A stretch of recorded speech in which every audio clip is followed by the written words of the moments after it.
How to buy DORA, the DORA AI by virtuals.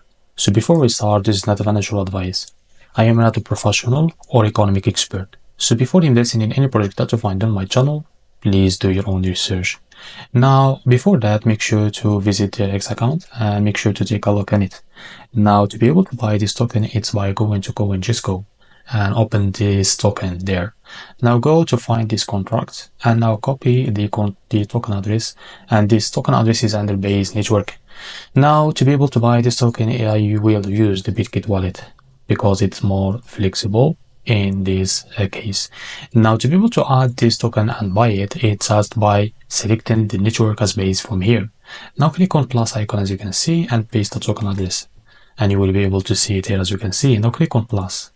Now after that, go back to your home or to your wallet. Now scroll down until you find it. As you can see, this is our token. Just click on it. Now click on swap, and from here click on switch. Now here select the token that you want to buy with.